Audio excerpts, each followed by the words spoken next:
Look, you're right about university. So 55% of people who go to university are voting yes, as compared to 42% at TAFE and 37% who've got no tertiary education. So, of course, they say, well, that's because we're the educated ones, but we know better than that. Just going to university doesn't make you wise, of course. The other interesting dynamics, if you're richer, you're more likely to vote for the voice. But there's a couple here I just wanted to run past you. First of all, religion. If 38% of people who say they are Christian will vote yes, and 53% will vote no. So overwhelmingly Christians voting in favour of this, or by a majority at least.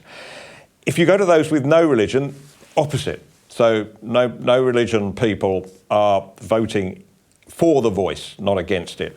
And then, and you've got to explain this one to me, when you go down to home ownership, if you own your home outright, if you're on a mortgage, then you will vote no, according to this. They're in favour of no. But renters, people who rent their accommodation, are in favour of the voice, 51 to 37. So explain, let's put all those things together. Renting, university education, and religion. What's going on there? Well, to start with the religion one, I actually discussed not this specific topic in one of my TikTok videos, but I think it's the principle that's captured here.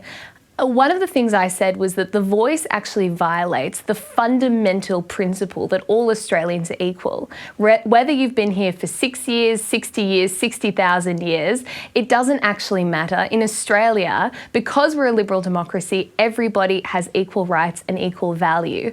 Now, if I had to posit a guess as to why people with a faith were more likely to vote no, it's because they understand and grasp that fundamental concept of equality between all people. And that's, in Judeo-Christian values, that's been one of the cornerstones of the sort of moral code, and why it's even present in our society today. We've inherited a lot of that sense of equality between people from our Judeo-Christian heritage as a society.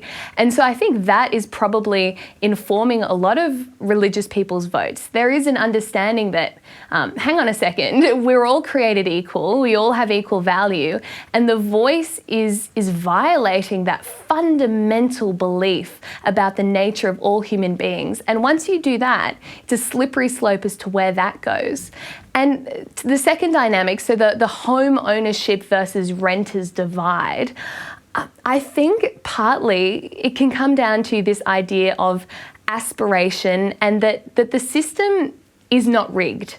So people who've been able to own a home, they've been able to save up, accumulate enough capital to get their foot in the door of their own home. And I think that gives them, one, a greater stake in our country, but two, more optimism about the ability of people to really lift themselves up. Because it's not easy to save for a home. We know that. That's what we're told all the time. Housing affordability is really, really difficult. But if you have been able to do that, I think it gives you a sense of hope and optimism that people, when they work hard, can achieve.